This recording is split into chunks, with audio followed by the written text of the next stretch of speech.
Today we will be studying all about the stomach. As you can see, हमने जितनी भी किताब में स्टमक के बारे में पढ़ा है, एक चीज तो बहुत कॉमनली समझा है, that stomach is a J-shaped organ. What is the stomach? It's a J-shaped organ, just left side of the abdominal cavity and lying just below the diaphragm. So stomach, जैसे मैंने आपको बताया कि ये मेरा स्टमक है, ये वाला हिस्सा एब्डोमिनल कैविटी के लेफ्ट साइड में और डायफ्राम के नीचे. This one happens to be my stomach. Stomach के बारे में अगर फैक्टफुली देखें तो स्टमक के बहुत सारे बुक्स में अलग अलग डायमेंशंस आते हैं, but the most accurate dimension of stomach is it is 30 centimetre long. From here to here you will find that the length of the stomach is 30 centimetre long. I repeat, the length of the stomach is 30 centimetre long और चौड़ाई में 15 centimetre wide. 30 centimetre long and 15 centimetre wide. ठीक है. Stomach के अंदर पूरी जितनी भी लाइनिंग होती है, this lining is basically of mucosa. Stomach के अंदर जितनी भी लाइनिंग है, वो लाइनिंग अगर आप देखोगे तो म्यूकोसा की है. अब म्यूकोसा एक ऐसा लाइनिंग है जिसमें बहुत सारे गैस्ट्रिक ग्लैंड्स होते हैं. तो mucosa is one such lining which contains numerous number of gastric glands. है ना? क्लियर? यही जो गैस्ट्रिक ग्लैंड्स हैं, ठीक है, इन्हीं गैस्ट्रिक ग्लैंड से एक खास तरह का जूस बनता है जिसको हम बोलते हैं gastric juice. This gastric juice is responsible for the digestion of your food. अब गैस्ट्रिक जूस तो म्यूकोसा से निकलता ही है क्योंकि इसमें गैस्ट्रिक जूस है, लेकिन इसमें बहुत सारे एंजाइम्स भी हैं. तो this mucosa it contains gastric glands and these gastric glands they secrete gastric juice. It also contains various type of enzymes और इसके साथ इसमें हाइड्रोक्लोरिक एसिड भी होता है. It also contains the hydrochloric acid. हमारे पेट में जो हाइड्रोक्लोरिक एसिड है उसमें इतनी ताकत होती है कि अगर आप एक रेजर ब्लेड को निगल लें तो ये उसको भी डिसॉल्व कर सकते हैं. Clear? That is the importance of this, what you rightly call as the hydrochloric acid, and it contains also various type of enzymes. इसके बाद अगर स्टमक को देखेंगे तो आपको बेसिकली हमको बताया जाता है कि स्टमक 3 पार्ट में डिवाइडेड है ना? कौन कौन से 3 पार्ट जो हम लोग पढ़ते हैं, कौन कौन से? Cardiac, fundus and pyloric. But stomach जो है वो 2 पार्ट में मुख्यतः डिवाइड होता है. One is cardiac and other one is pyrolic.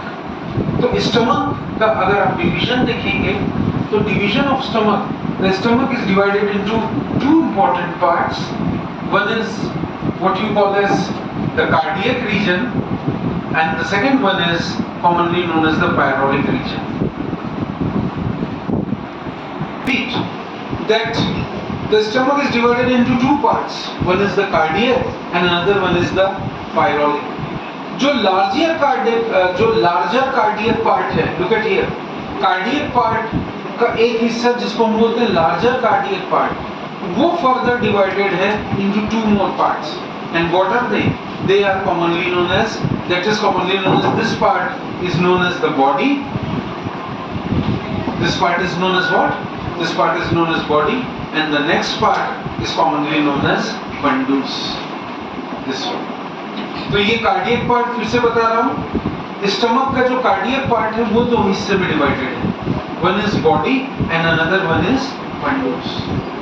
Clear? ये चीज सबको याद रखनी. तो स्टमक के 3 पार्ट नहीं है, स्टमक के 2 ही पार्ट है. One is the cardiac region and another one is the pyloric region. But the cardiac region is divided into 2 parts. One is the body and another one is the fundus. तो stomach के 3 part बोलना एकदम सही नहीं है. ठीक है? Stomach के 2 ही पार्ट हैं और पहला पार्ट कार्डियक रीजन, बॉडी और फंडूस में डिवाइडेड है. थोड़ा सा इसको आगे देखेंगे. इसके साथ साथ आप देखेंगे कि ये जो पायरोलिक पार्ट है, ये पायरोलिक पार्ट भी सब डिवाइडेड है. subdivided into two parts. One is known as, अगर आप देखेंगे स्टमक को सेपरेटली देखेंगे तो you will find that this pyrotic part is further divided into two parts. And what are these two parts? The first part is commonly known as, this part is known as pyrolic antrum. What it is known as? Pyrolic antrum. And this part, this is known as pyrolic canal. And this part is known as pyrolic antrum. So this pyrolic part is divided into two parts. One is the pyrolic canal and another one is the pyrolic antrum. ठीक है, तो stomach के दो part हुए, जैसे ये दोनों किस में डिवाइडेड है? Pyloric part, they are divided into pyloric canal and pyloric antrum. और स्टमक का जो कार्डियक रीजन है वो दो पार्ट में डिवाइडेड है। कौन कौन सा? One is the body and another one is the fundus. ये चीज याद रखने लायक है सबके, ठीक है। अब जैसा मैंने आपको इसके बारे में बहुत सारी चीजें बताई थी कि बॉडी फंडूस के बारे में सबसे पहले पढ़ेंगे। Let us study about the this part that is commonly known as the fundus. When I am talking about fundus, अगर आप फंडूस को देखेंगे तो डूम शेप पार्ट है कार्डियक ओरिफिस के जस्ट नीचे का हिस्सा, that is commonly called as the fundus. Body अगर आप देखेंगे, बॉडी किन के बीच में? This one is the body. तो बॉडी किन के बीच में है? Body in between cardiac part as well as the pyloric part. So the body is in between the cardiac part as well as the pyloric part. आप pyloric antrum को देखेंगे तो पायरोलिक एंट्रम आपको 7.5 सेंटीमीटर लंबा मिलेगा, lower portion of the stomach है। तो pyloric antrum is 7.5 centimetre long and it is the lower portion of the stomach. Clear? That is known as pyrolic antrum. उसके बाद ये वाला जो हिस्सा है पायरोलिक कैनाल है। पायरोलिक कैनाल कितने सेंटीमीटर लंबा होता है? 2.5 centimetre. It is 2 point pyloric canal ये कितना होता है? 2.5 सेंटीमीटर लंबा होता है। क्लियर? तो स्टमक की मैंने आपको बताया, एक तो पायरोलिक कैनाल एक ओपनिंग है, दूसरा ओपनिंग यहाँ पे होता है स्टमक के। इस ओपनिंग को हम बोलते हैं स्टमक नॉच। दो ओपनिंग होती है स्टमक की, शुद्ध हिंदी में बता रहा हूँ, सुनिए। स्टमक की दो ओपनिंग होती है, वन इज पायरोलिक कैनाल और दूसरा उसको बोलते हैं स्टमक नॉच। ठीक है, कई जगह पे इसको मोटा छिद्र भी बोलते हैं। ये दो ओपनिंग स्टमक की होती है। Is this clear? Right? तो इसके बारे में जैसे मैंने आपको बताया था, स्टमक नॉच, इसको बहुत सारी बुक्स में कार्डियक नॉच भी बोलते हैं। This is also called as cardiac notch.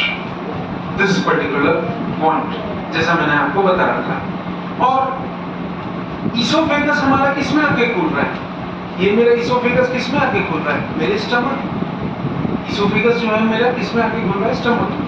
And stomach, the walls of the stomach, particularly in the insides of human body, is basically made up of the special type of the muscle. These special type of muscles do have a reflex action, and this type of the reflex action which is generated by the stomach muscles, these are commonly called as sphincter muscles. तो जो reflex action stomach के walls create करते हैं, ये जो खिंचाव एक आप महसूस करते हैं जब भूख लग रही होती है, तो कभी-कभी पेट से गुर्र करके आवाज भी आती है, आपने सुना होगा। तो it is because of the walls of the stomach को सिकुड़ने लगता है, कॉन्ट्रैक्ट होने लगता है, and that pressure created by the walls of the stomach is known as, it is because of the sphincter muscles. What it is? Sphincter मतलब elastic muscles. आप खाना खाते हैं तो आपको पेट थोड़ा सा फूला हुआ लगता है, और जब सुबह खाना निकल जाता है तो पेट आपको वापस सिकुड़ा हुआ लगता है। It is all because of the sphincter muscles, जैसा मैंने आपको बताया था। ठीक है, ये स्फिंक्टर मसल्स जो है वो आपके स्टमक में एक इंपॉर्टेंट रोल प्ले करते हैं। Mucosa of an empty stomach, जो म्यूकोसा की लेयर होती है, मैंने एक डायग्राम दिया है आपको, उसमें आप देखेंगे तो जो म्यूकोसा की लेयर होती है उसमें कुछ इस तरह के फोल्ड्स बनते हैं, इस तरह के उसमें फोल्ड्स बनते हैं जब आप खाली पेट होते हैं। तो mucosa of the empty stomach does shows certain folds. In folds को हम बोलते हैं gastric root. What are these folds called as? These folds are called as gastric root.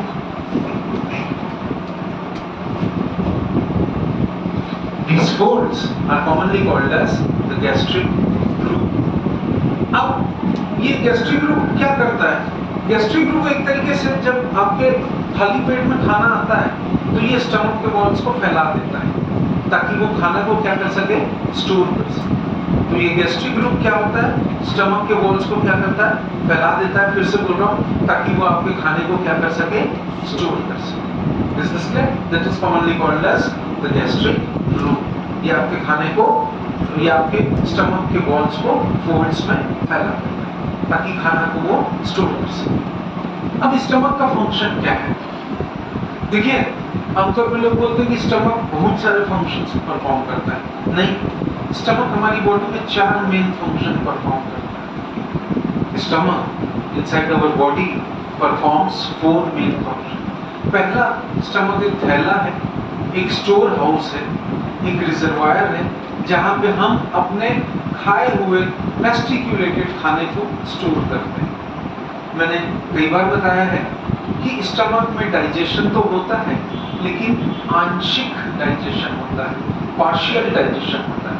Stomach आपके खाने को पूरी तरीके से डाइजेस्ट नहीं करता, सबसे पहला बात। दूसरी चीज, स्टमक में खाने को और तोड़ा जाता है, उसको बोलते हैं churning. This process is known as mechanical churning. आपके खाने को अच्छे से क्या किया जाता है, स्टमक में तोड़ा जाता है, ठीक है, ब्रेक डाउन किया जाता है। तो स्टमक, पहला फंक्शन ऑफ स्टमक क्या है, that it is the store house. पहला फंक्शन ऑफ स्टमक क्या है, स्टोर हाउस। दूसरा काम जो स्टमक करता है वो क्या करता है, the second function which stomach performs is the breakdown or the mechanical churning of the food. What it is commonly known as the mechanical churning of the food. ये दूसरा काम स्टमक करता है, ठीक है। तीसरी चीज मैंने जो अभी बताई आपको कि स्टमक में क्या होता है, पार्शियल डाइजेशन होता है। The third thing is in the stomach there is partial digestion होता है। क्या होता है स्टमक में, पार्शियल डाइजेशन, आंशिक जो पाचन है वो स्टमक में यहाँ पे होता है। और जो चौथी चीज मैंने आपको बताई वो ये है कि स्टमक ही एकमात्र वो ऑर्गन है जो आपके खाने को आपके स्टमक से ले करके कहाँ पास करता है, आपके स्मॉल इंटेस्टाइन। कहाँ पास करता है, small intestine. Fourth function of stomach क्या है, it passes food. What? It passes food from stomach to small intestine.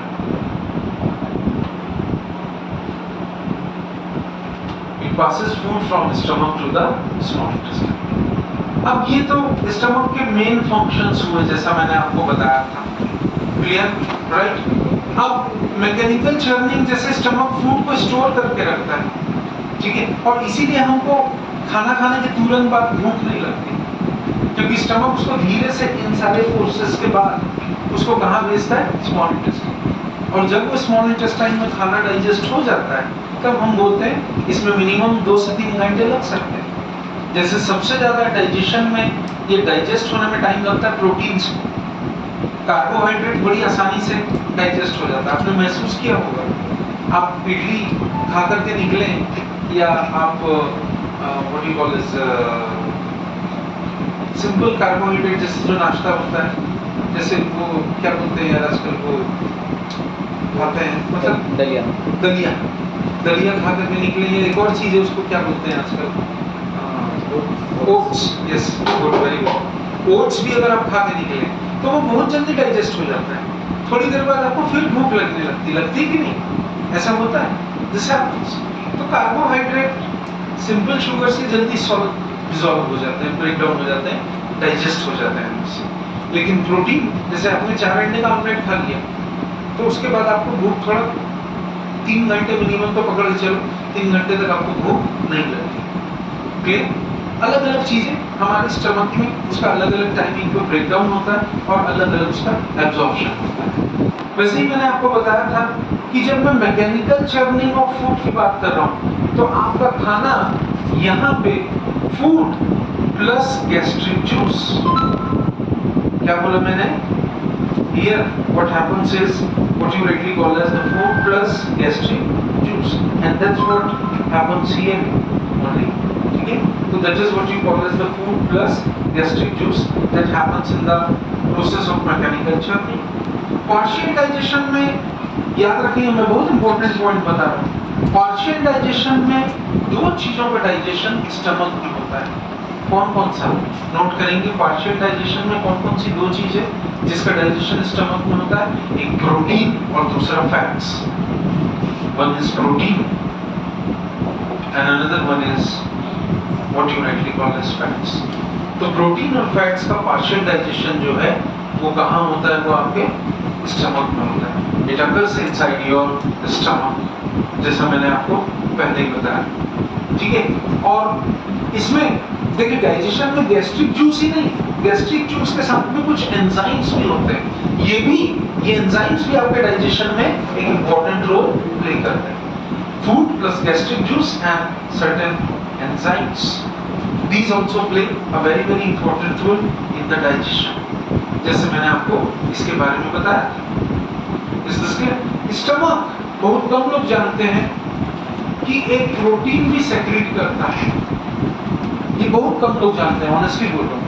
Stomach एक प्रोटीन भी सेक्रेट करता है। अब ये कौन सा प्रोटीन है? ये शायद आप लोग पहली बार सुन रहे होंगे। इसको बोलते हैं castle intrinsic gastric factor.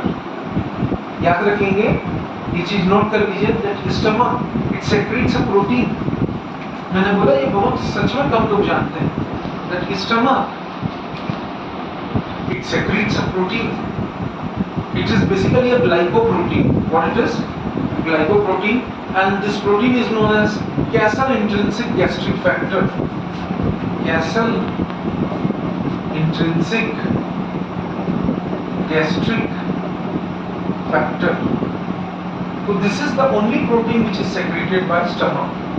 Stomach secretes a protein. This protein is basically a glycoprotein. The stomach secretes a protein which is known as glycoprotein, and this name of this glycoprotein is Castle intrinsic gastric factor. Name of this protein. Clear?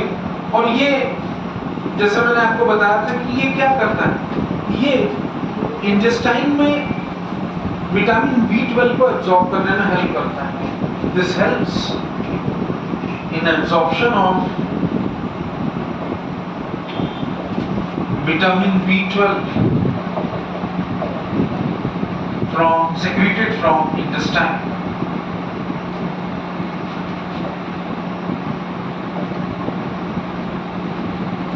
तो clear? ये चीज सबको याद रखना है। हम सबको मालूम है कि स्टमक और एक हार्मोन भी सेक्रेट करता है। What is the name of that hormone secreted by stomach? The name of that hormone which is secreted by stomach is known as gastrin. So stomach secretes a hormone also, and the name of this hormone is gastrin. The name of this hormone is gastrin. This hormone is secreted by stomach. Clear? Right? है ना? कुछ थोड़ा बहुत absorption भी होता है। Clear है ना? अगर आप एस्पिरिन खाते हैं, अगर आप शराब पीते हैं, अल्कोहल का सेवन करते हैं, अगर आप कुछ दवाइयाँ खाते हैं, दवाइयाँ कौन सी? Lipid soluble drugs. मैंने क्या क्या बताया? शराब, एस्पिरिन या लिपिड, ऐसे ड्रग्स, ऐसी दवाई जो फैट्स में डिसॉल्व हो जाते हैं, लिपिड सॉल्यूबल ड्रग्स, जैसा मैंने आपको बताया, और कुछ अमाउंट ऑफ शुगर और पानी, ये सब के सब कहाँ एब्जॉर्ब होते हैं? ये सब के सब एब्जॉर्ब होते हैं आपके स्टमक वॉल में। कहाँ होते हैं ये सब के सब absorb? They are absorb in the stomach wall. क्या क्या एब्जॉर्ब होता है? फिर से देखते हैं।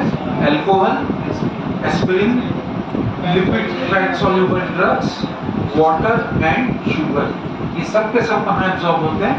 स्टमक।